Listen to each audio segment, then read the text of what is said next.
하나님의 말씀 신약성경 요한계시록 4장 1절에서 11절 말씀입니다. 요한계시록 4장 1절에서 11절 말씀, 제가 가진 성경은 신약성경 403쪽에 있습니다.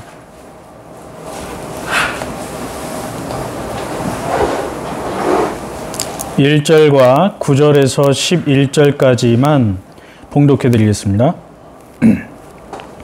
이 일 후에 내가 보니 하늘에 열린 문이 있는데, 내가 들은 바 처음에 내게 말하던 나팔 소리 같은 그 음성이 이르되 이리로 올라오라. 이후에 마땅히 일어날 일들을 내가 내게 보이리라 하시더라.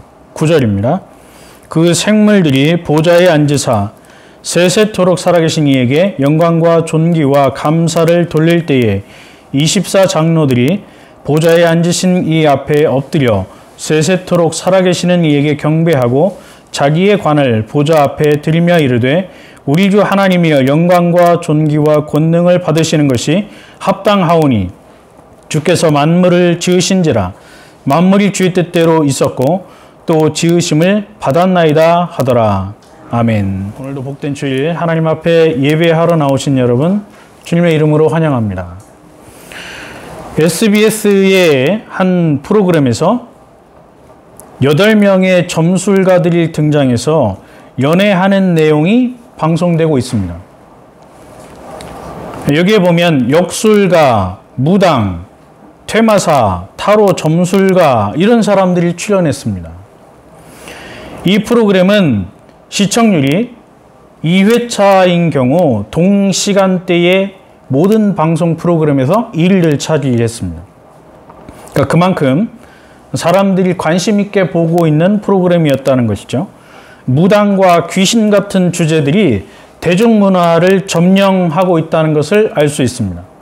지난 2월에 개봉된 영화 파묘라고 하는 영화도 1,000만 명이 보았습니다. TV에서는 무속인을 다룬 다큐멘터리가 등장하고 기독교 청년들도 사주나 타로점에 관심을 갖는 것으로 조사가 되었습니다. 명상이나 요가, 사주, 타로점 같은 것들이 기독교인이든 아니든 청년들에게 인기가 있는 것으로 조사되고 있습니다. 그래서 이민영 성결대학교 교수가 이런 현상에 대해서 이렇게 이야기했습니다. 교회를 다니는 많은 젊은이가 사주나 타로 등에서 위안을 찾고 있다.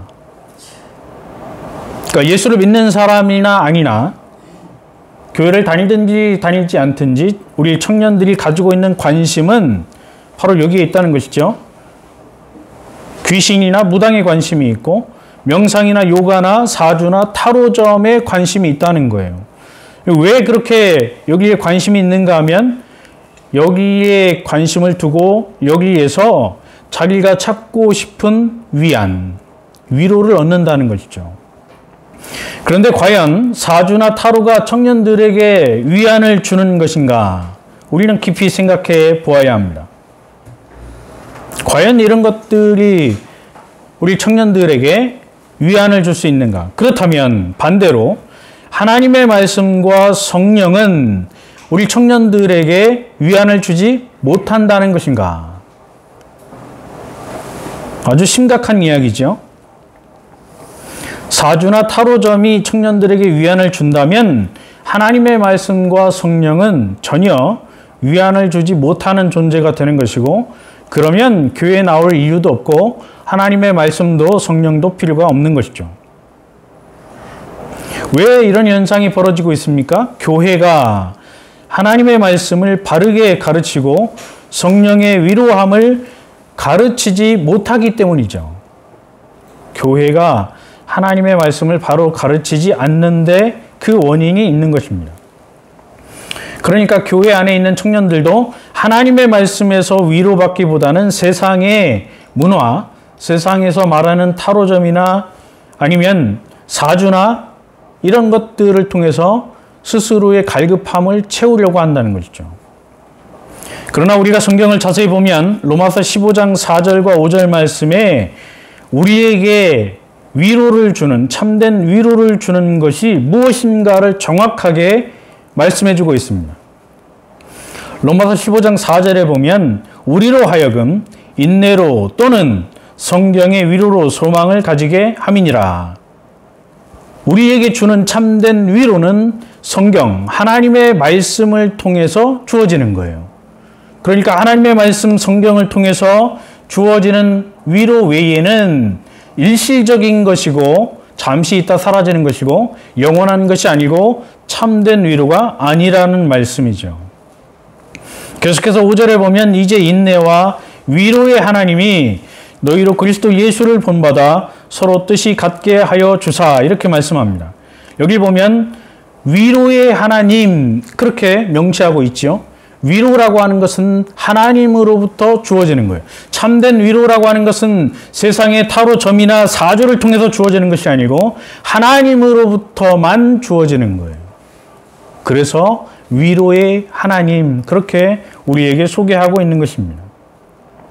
그러니까 참된 위로라고 하는 것은 하나님을 떠나서는 얻을 수 없는 것이고 하나님이 주시는 하나님의 계시의 말씀, 성경을 떠나서는 절대로 우리가 참된 위로를 그 어디에서도 얻을 수 없다는 것을 우리는 기억해야 합니다. 그래서 우리가 참된 위로를 구한다면 세상의 문화나 사주나 점을 통해서가 아니고 하나님의 말씀을 통해서 주어지는 하나님의 위로를 받아야 하고 그것에 우리가 소망을 두어야 한다는 말씀이죠. 오늘 본문 1절에 보면 2일 후에 이렇게 시작합니다.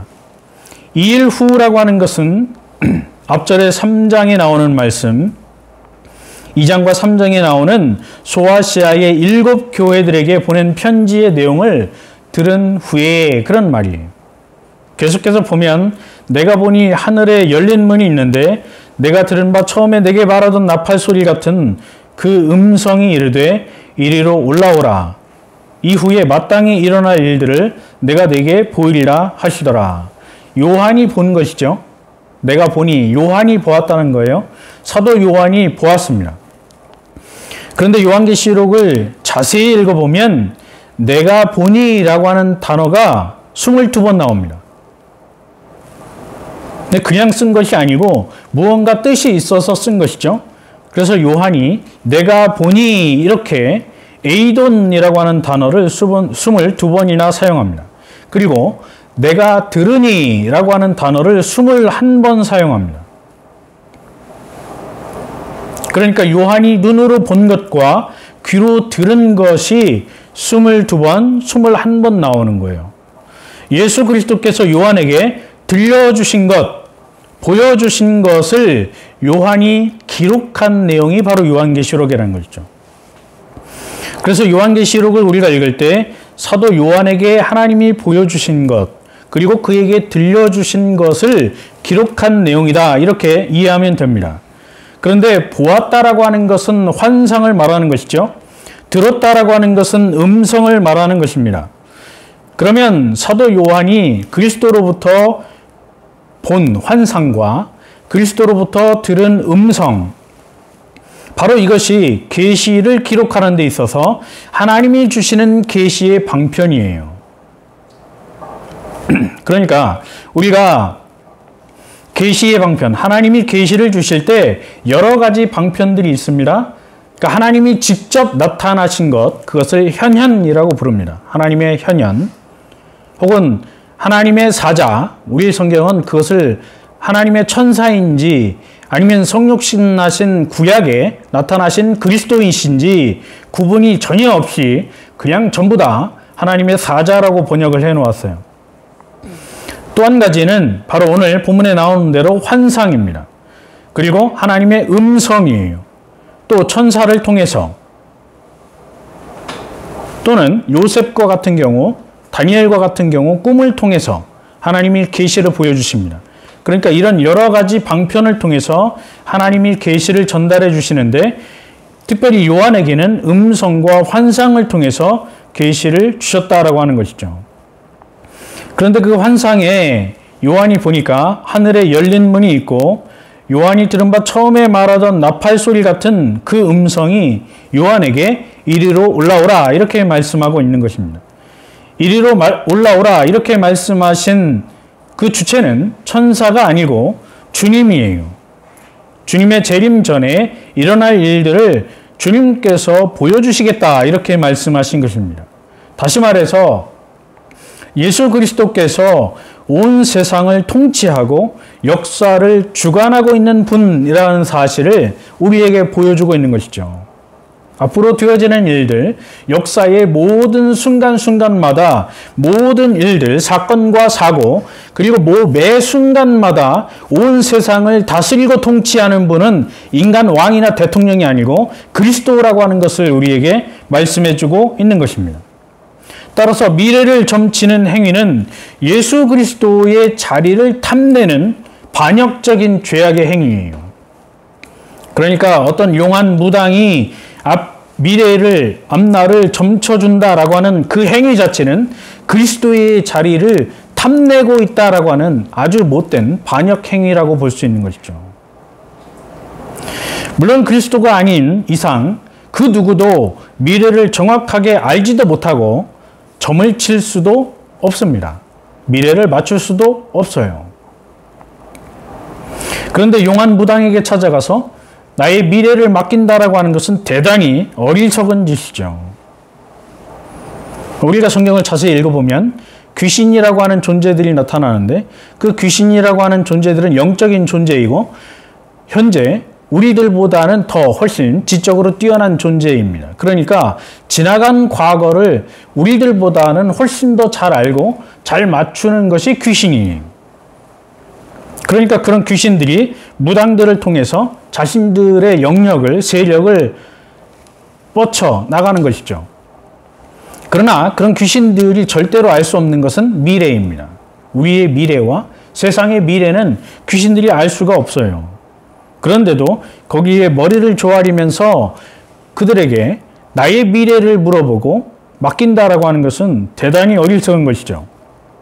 그런데 더더군다나 어리석은 것은 그리스도가 온 세상의 주인이심을 알고 있으면서도 불구하고, 그럼에도 불구하고 성도들이 무당들이나 점치는 사람들을 찾아간다는 거예요.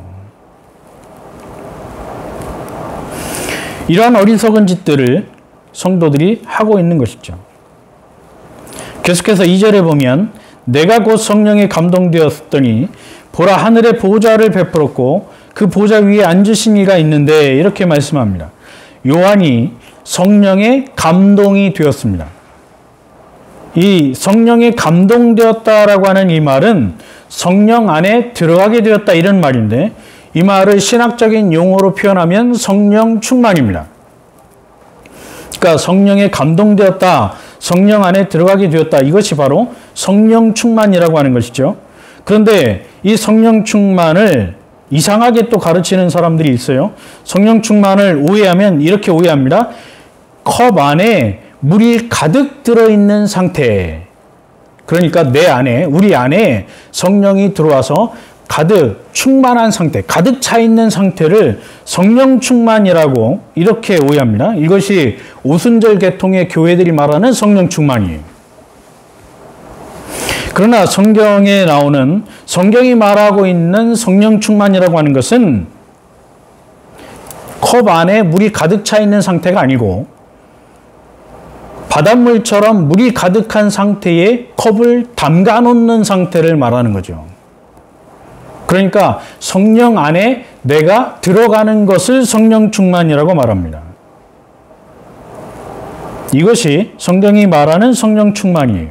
그러나 오순절 교회는 주체가 내가 돼가지고 내 안에 성령이 들어와서 내 안에 가득 차 있는 상태, 그러니까 컵 안에 물이 가득 차 있는 상태를 말하는 거죠. 그러니까 언제든지 그 물이 줄어들 수 있는 거예요. 그런 식으로 성령을 물질적인 상태, 물질적인 의미로 이해하는 경우가 허다합니다. 성령에 감동되었다라고 하는 말은 바로 이러한 상태예요. 내가 성령 안에 푹 잠겨 있는 상태를 성경이 말하는 성령 충만이라고 하는 것이죠. 그러한 상태에서 요한이 환상을 보게 됩니다. 하늘에 보좌가 베풀어져 있고 그 보좌 위에 앉으신 이가 있었습니다. 그러면 보좌 위에 앉으신 분은 누구일까요? 그리스도가 아니고 하나님이십니다. 원래 보좌의 주인은 천사나 그리스도가 아니고 하나님, 성부 하나님이시죠. 왜냐하면 3절 이하에 그분이 누구인가를 분명하게 알 수 있습니다. 3절에 보면 보좌에 앉으신 이의 모양이 벽옥과 홍보석 같고 또 무지개가 있어서 보좌에 둘렀는데 그 모양이 녹보석 같더라. 보좌에 앉으신 이의 모습이 나타나고 있습니다. 벽옥이라고 하는 것은 하늘색에 가까운 보석이죠. 그래서 정결과 깨끗함을 상징합니다. 그러니까 우리가 요한계시록을 읽을 때 보석의 이름이 굉장히 많이 등장합니다. 그런데 또 관심을 보석 자체에 두어가지고 이 벽옥이라고 하는 보석이 뭐냐? 나도 한번 갖고 싶은데 그런 식으로 엉뚱하게 또 성경을 이해하는 사람들이 있어요.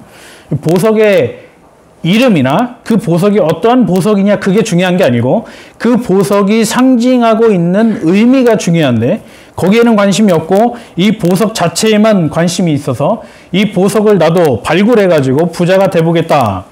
이런 생각을 또 갖고 있는 사람들이 많습니다. 아까도 말씀드렸듯이 벽옥이라고 하는 것은 하늘색에 가까운 색을 띠는 보석으로 성경에서는 정결 혹은 깨끗함을 상징하는 것입니다. 그러니까 보좌에 앉으신 분이 이렇게 정결하고 깨끗한 분이다라고 하는 것을 우리에게 가르쳐주고 있는 것이죠. 출애굽기 28장 20절에 보면 대제사장이 가슴에 붙이는 흉패에 이 벽옥이 달려 있습니다. 그러니까 대제사장이 하나님과 같이 정결하고 깨끗한 상태에서 하나님의 일을 감당하고 있다. 그러니까 대제사장이 하는 역할은 백성을 하나님 앞에 정결하고 깨끗하게 하는 역할을 한다. 그런 의미로 그 흉패에 보석을 달아주었다라고 하는 것이죠.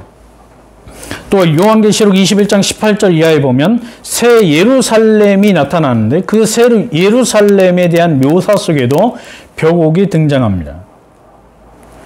또 그 뒤에 나오는 홍보석은 황색의 보석이에요. 그러니까 붉은색을 띠는 보석이죠. 이 붉은색의 보석은 정의와 심판을 상징합니다. 그래서 하나님께서는 정의로우신 분이시고 세상을 반드시 심판하시는 분이다라고 하는 것을 나타내고 있는 것이죠. 그러니까 벽옥과 홍보석을 합쳐서 이해하게 되면 보좌에 앉으신 하나님은 정결하시고 정의로운 심판자다. 그런 의미예요. 그러니까 그 심판자 앞에 그 누구도 자신은 무죄하다 이렇게 떠들거나 자랑할 수 있는 사람이 전혀 없다는 것이죠. 또 그 뒤에 보면 무지개가 있습니다. 무지개라고 하는 것은 창세기 9장에 나오는 것이죠. 노아 시대의 사람들이 죄악으로 가득했기 때문에 하나님께서 홍수로 심판해 버리시고 노아의 가족 8명 외에는 전부 다 하나님이 죽이십니다. 그 노아의 홍수 심판을 받은 이후에 하나님께서는 그래도 은혜를 베푸셔서 다시는 홍수로 세상을 심판하지 않겠다 이렇게 언약을 주시고 그 언약의 증표로 구름 사이에 무지개를 걸어 두셨습니다. 그런데 그 무지개의 모양이 녹보석 같다 이렇게 표현하고 있죠. 우리가 보는 노아 시대에 하나님께서 구름 사이에 달아두셨던 무지개는 빨주노초 파남보 그런 색깔을 가지고 있고 또 모양이 활의 모양을 가지고 있었습니다. 그런데 요한계시록에서 말씀하고 있는 이 무지개의 모양, 우리 성경의 모양으로 번역된 이 단어는 원래는 모습 혹은 양상 이런 뜻이에요. 그것이 녹보석 같다. 그러니까 색깔이, 무지개의 색깔이 녹보석 같다라고 하는 것이죠. 녹보석이라고 번역되어 있는 이 단어는 에메랄드를 말합니다.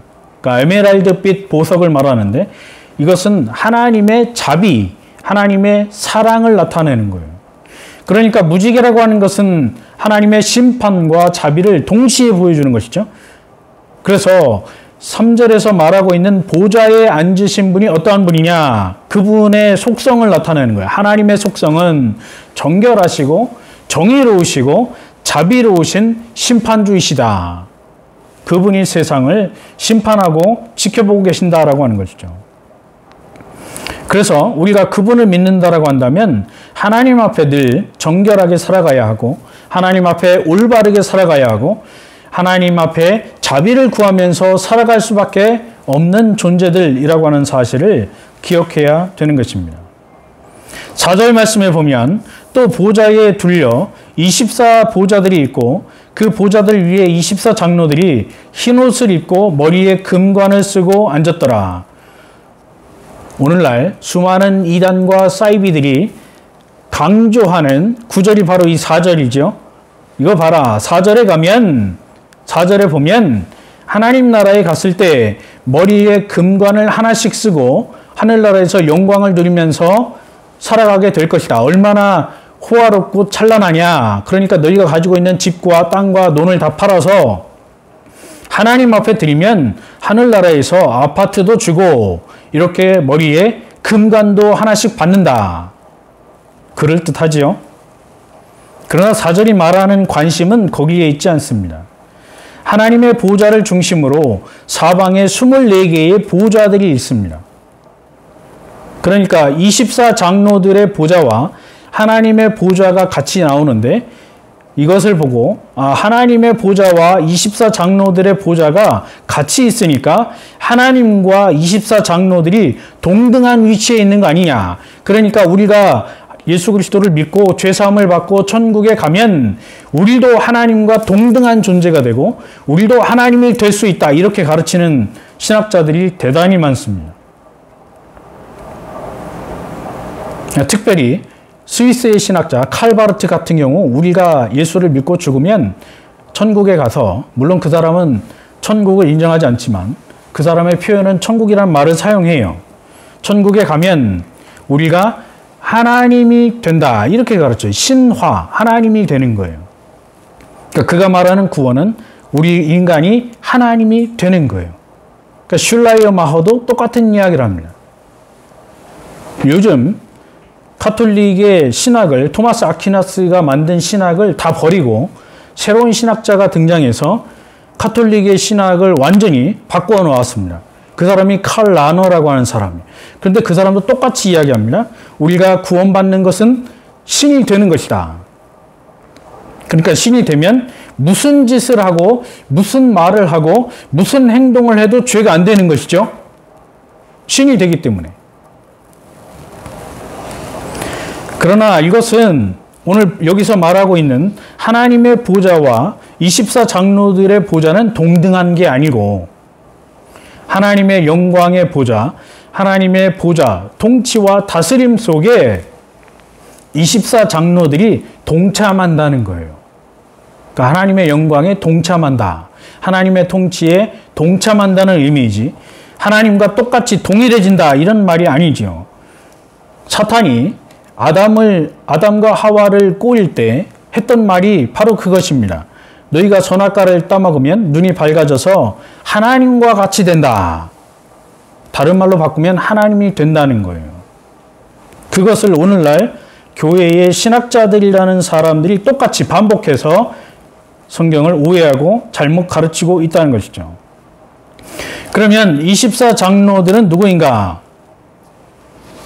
우리는 이것을 숫자 그대로, 문자 그대로 볼 필요가 없습니다. 구약의 12지파, 구약의 하나님의 백성들을 이루는 야곱의 아들이 12명이었고 그 12명의 아들을 통해서 12지파가 이스라엘을 형성하게 됩니다. 하나님의 언약 백성을 상징하는 이스라엘을 형성한 지파가 12지파이고 신약의 예수님께서 12명의 제자들을 불러서 그리스도의 복음, 하나님 나라의 복음을 증거하도록 하셨습니다. 그러니까 구약의 12지파와 신약의 12사도가 바로 합하면 24명이 되는 것이죠. 그래서 신약과 구약의 교회를 대표하는 것이 바로 24장로들이라고 하는 거예요. 이들이 하나님의 영광에 동참하게 되는 거죠. 이게 얼마나 큰 복이에요. 그러니까 우리가 하나님 나라에 갔을 때 하나님의 영광에 동참하게 되는 것. 이보다 더 큰 영광이 없습니다. 흰옷이라고 하는 것은 정결을 상징하는 것이죠. 그래서 요한계시록 7장 14절에 보면 이는 큰 환난에서 나오는 자들인데 어린 양의 피에 그 옷을 씻어 희게 하였느니라.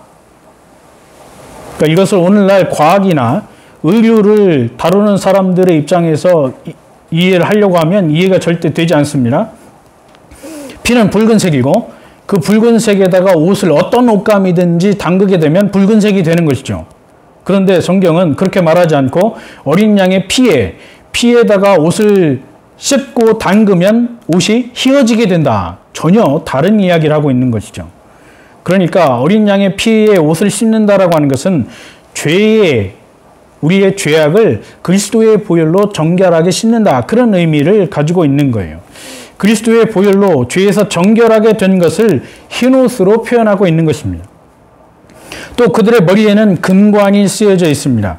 금관이라고 하는 것은 문자 그대로 보면 금으로 된 관이, 그러나 금으로 된 화려한 황제들이나 왕들이 쓰는 그런 왕관을 말하는 것이 아닙니다.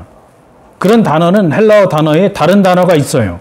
여기에 쓰인 금관이라고 하는 단어는 올림픽에서 우승한 사람에게 주는 화관, 꽃으로 만든 관, 혹은 월계수 잎으로 월계수 가지를 꺾어서 만든 월계수 관입니다. 오늘날 요즘 파리에서 올림픽을 하고 있죠.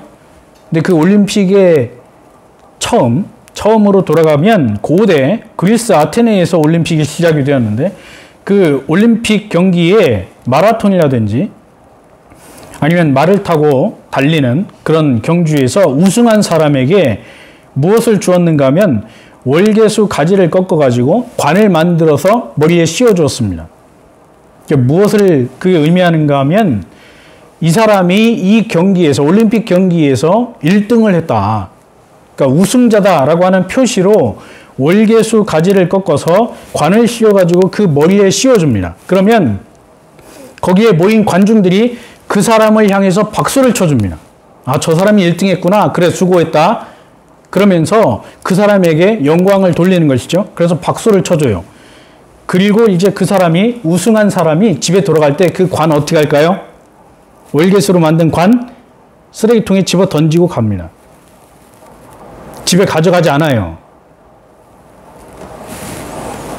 그때 사용된 관, 그러니까 올림픽에서 우승자에게 주는 월계수관을 나타내는 단어가 바로 여기에 쓰인 단어입니다. 똑같은 단어예요.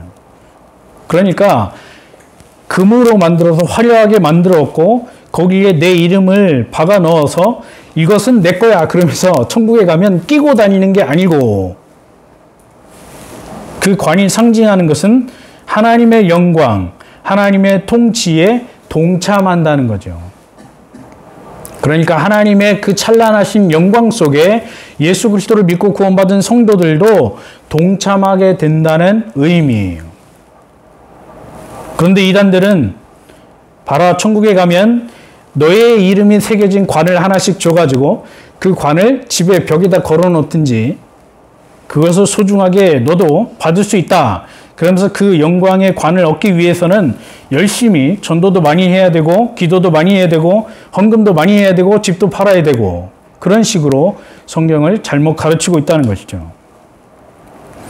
다음으로 5절에서 11절에 보면 찬송이 나옵니다.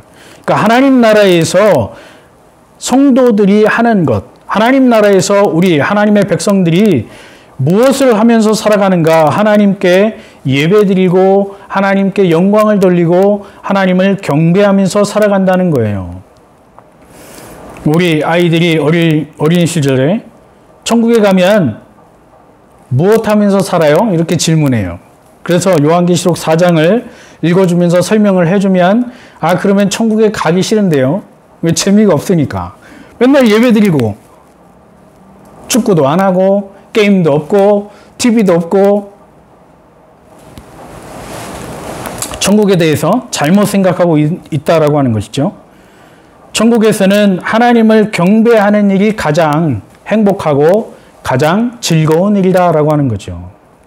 그 예표가 바로 이 땅에 살아가면서 안식일날, 주일날 모여서 하나님 앞에 예배드리며 살아가는 거예요. 그 예배를 통해서 하나님 나라의 예배, 하나님 나라의 생활을 미리 맛보는 것이죠.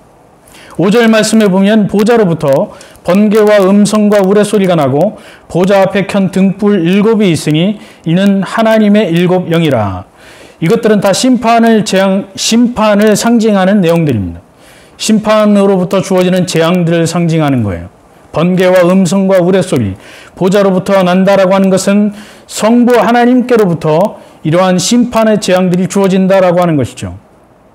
또 보좌 앞에 켠 등불 7이라고 하는 것은 7, 그러니까 완전수를 나타냅니다. 7영이라고 하는 것은 완전하신 성령을 나타내는 거예요. 그 성령께서 오늘 성도들을 돌보고 계신다라고 하는 것이죠.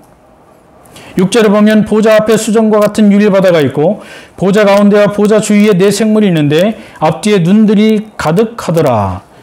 그냥 우리가 상상 속에서 이 구절을 상상하게 되면 괴물 같은 존재로 이해할 수 있어요. 그러나 그런 내용이 아니고 이 상징적인 의미로 이 구절을 이해해야 합니다. 어떤 그림에 보면 보좌 앞에 파란 바닷물이 있는 것을 그려놓은 그림을 볼 수 있습니다. 그러니까 하나님 나라에 가면 보좌 앞에 유리바다가 있다. 그것을 또 바닷물로 오해해가지고 파란 바닷물을 그려놓은 그림들을 자주 보게 되는데 유리바다라고 분명히 말씀하고 있죠. 그러니까 수정으로 된 바다, 그렇게 수정처럼 맑고 맑은 바다가 형성이 되어 있다라고 하는 것이죠. 이것은 무엇을 의미하는가 하면 하나님의 영광과 하나님의 보좌의 위엄을 상징하고 있는 거예요. 수정이라고 하는 것은 순수함과 순결을 상징합니다. 바다라고 하는 것은 창조주와 피조물의 구분을 상징하는 거예요. 그 앞에, 그 앞뒤에 눈들이 가득한 네 생물이 항상 깨어서 세상을 살핀다. 이런 생물이 있다라고 말씀하고 있습니다. 그러니까 눈이 이렇게 앞뒤로 가득하고 항상 깨어서 세상을 살핀다라고 하는 것은 지성을 가지고 있는 지적인 존재를 말하는 거예요. 그런데 이 지적인 존재가 어디에 또 나오는가 하면 구약 성경에 보면 에스겔서에 등장합니다. 에스겔서 1장 5절에 보면 그 속에서 네 생물의 형상이 나타나는데 그들의 모양이 이러하니 그들에게 사람의 형상이 있더라. 에스겔 10장 12절에 보면 그 온몸과 등과 손과 날개와 바퀴, 곧 네 그룹의 바퀴의 둘레에 다 눈이 가득하더라. 에스겔 10장 14절에 보면 그룹들에게는 각기 네 면이 있는데 첫째 면은 그룹의 얼굴이요, 둘째 면은 사람의 얼굴이요, 셋째는 사자의 얼굴이요, 넷째는 독수리의 얼굴이더라. 오늘 본문 7절 이하에 보면 그 생물의 모습을 보여주고 있어요. 사도 요한이 환상 가운데 본 생물의 모습, 그것이 7절 8절에 나옵니다. 그 첫째 생물은 사자 같고, 둘째 생물은 송아지 같고, 셋째 생물은 얼굴이 사람 같고, 넷째 생물은 날아가는 독수리 같은데 네 생물은 각기 날개 6을 가졌고 그 안과 주위에는 눈들이 가득하더라. 그들이 밤낮 쉬지 않고 이르기를 거룩하다 거룩하다 거룩하다 주 하나님 곧 전능하신 이요 전에도 계셨고 이제도 계시고 장차 오실 이시라. 여기서 사도 요한이 본 생물의 얼굴이 나오죠. 사자가 나오고 송아지가 나오고 사람이 나오고 독수리가 나옵니다. 사자는 용맹함의 상징이죠. 동물의 왕입니다. 그렇게 용맹한 동물. 또 송아지는 부지런한 동물이죠. 사람은 지혜로운 동물이고 지혜로운 존재입니다. 하나님의 형상을 따라서 지음받은 지혜로운 존재이고 독수리는 신속한 동물입니다. 그러니까 에스겔서 1장과 10장을 보면 에스겔서에 나오는 그 천사, 이 생물을 이름을 붙여서 그룹이라고 그래요. 그룹. 그런데 성경을 전체적으로 다 자세히 살펴보면 그룹들이 날개를 여러 가지를 가지고 있어요. 날개가 2개인 그룹도 있고 날개가 4개인 그룹도 있고 날개가 6개인 그룹도 있습니다. 그런데 여기 나오는 천사는 날개가 6입니다. 그런데 날개가 6인 천사가 또 있습니다. 이사야 6장에 보면 스랍이라고 하는 천사가 나오는데 이 스랍이라고 하는 천사가 날개가 6이에요. 그러니까 날개가 이렇게 많으면 많을수록 무엇을 상징하는가 하면 신속하게 하나님의 명령과 하나님의 뜻을 전달한다는 거죠. 천사들이 오늘도 하나님의 뜻을 신속하게 세상에 전하고 있다는 것을 나타내는 거예요. 더 중요한 것은 천사들의 날개나 천사들의 모습이 아니고 천사들이 밤낮 쉬지 않고 하나님을 찬양하는 거예요. 그런데 그 찬양하는 내용에 보면 거룩하다는 단어가 3번 등장합니다. 거룩하다, 거룩하다, 거룩하다. 왜 한 번만 해도 되는 것을 3번이나 언급했을까요? 이것은 강조입니다. 하나님이 그렇게 하나님이 지극히 거룩하신 분이라고 하는 것을 강조하고 있는 것이죠. 그 하나님이 전능하신 분이고 전에도 계셨고 이제도 계시고 장차 오실 그 거룩하신 하나님을 찬양하고 있는 거예요. 그런데 이 거룩하다 세 번 등장하는 이 찬양의 내용은 갑자기 천사들이 만들어낸 것이 아니고 이사야서 6장 3절에 똑같은 내용이 나옵니다. 이사야 6장 3절에 보면 서로 불러 이르되 거룩하다 거룩하다 거룩하다 만군의 여호와여 그의 영광이 온 땅에 충만하도다. 이 찬송을 계속해서 천국에서 반복하고 있는 것이죠. 그리고 주 하나님 전능하신 이는 만군의 여호와를 나타내는 것입니다. 만군의 여호와 하나님. 이사야 6장 3절에 나오는 이 내용은 우시야 왕이 죽던 해에 하나님께서 이사야 선지자에게 보여주신 환상이에요. 거기 보면 날개 6을 가진 스랍들이 하나님께 찬송을 올려드리는 내용이죠. 그것이 요한계시록에 반복돼서 나타나고 있는 거예요. 그러니까 우리가 이 땅을 살아가면서 우리가 경배하고 우리가 찬양하고 우리가 예배해야 되는 대상은 사람이나 사건이나 어떤 기관이 아니고 거룩하신 하나님 외에는 없다는 것입니다. 그래서 9절에 보면 그 생물들이 보좌에 앉으사 세세토록 살아계신 이에게 영광과 존귀와 감사를 돌릴 때에 24장로들이 보좌에 앉으신 이 앞에 엎드려 세세토록 살아계신 이에게 경배하고 자기의 관을 보좌 앞에 드리며 이르되, 우리 성경은 이것을 부드럽게 번역을 해서 자기의 관을 보좌 앞에 드리며 이렇게 번역을 했어요. 두 손으로 공손하게 드리는 것처럼. 그러나 지난 성경이나 헬라어 원문을 보면 보좌 앞에 던지며 이렇게 되어 있습니다. 건방지게 하나님 앞에 자신에게 주어진 영광을 던지는 것처럼 그렇게 되어 있어요. 무슨 말인가 하면 나는 하나님 앞에 구원받은 것 자체가 하나님의 은혜로 된 것이고 나의 공로나 나의 행위로 된 것이 없으니까 전적으로 하나님의 은혜이고 하나님 앞에 감사하다는 것이죠. 그래서 하나님이 나에게 주신 영광, 하나님이 나에게 주신 관도 내가 받을 수 없습니다. 오직 영광은 하나님께만 돌려드립니다. 그러면서 모든 영광을 하나님께 돌려드리는 거예요. 그런 개념으로 관을 하나님께 돌려드리는 것입니다. 그것이 예수 믿는 사람들이고 하나님 앞에 구원받은 백성들의 참된 신앙의 모습이에요. 그런데 오늘날 교회 안에 이런 모습은 사라지고 내가 11조를 많이 하고 내가 전도를 많이 하고 내가 기도를 많이 하고 항상 내 중심이고 내 자랑을 많이 하죠. 그러면서 내가 이렇게 했기 때문에 하나님 나라에 갔을 때 나에게는 큰 상과 큰 보상이 있을 것이다. 이런 상급론에 또 빠져 들어가게 됩니다. 그러나 성경은 하나님 나라는 그런 것이 아니고 구원받은 성도의 참신앙은 그런 것이 아니라 분명히 그렇게 말씀하고 있어요. 오직 하나님께만 영광을 돌리고 하나님의 은혜라고 고백하고 찬송하는 것이 참된 신앙이고 이것이 바로 하나님의 나라라는 것입니다. 10절에 보면 24장로들이 보좌에 앉으신 이 앞에 엎드립니다. 24장로들은 구약의 교회와 신약의 교회들의 대표자입니다. 이들이 하나님 앞에 영광을 돌려드리는 것이죠. 세상과 달리 천상에서는 내 것이 다 하나님의 것이고 하나님의 것이 다 내 것입니다. 하나님의 백성들은 하나님의 자녀들이고 하나님의 것이 그 자녀들의 것이기 때문에 더 이상 세상과 같이 욕심을 내지 않는다라고 하는 것이죠. 그러나 이단들은 천국에 가면 나만의 아파트가 있고 나만의 왕관이 있고 나만의 보석이 있다고 가르칩니다. 그래서 남들보다 더 나만의 상급을 차지하기 위해서 내 상급이 더 커야 되니까 그래서 남들보다 더 열심히 무엇인가를 하려고 하는 것이죠.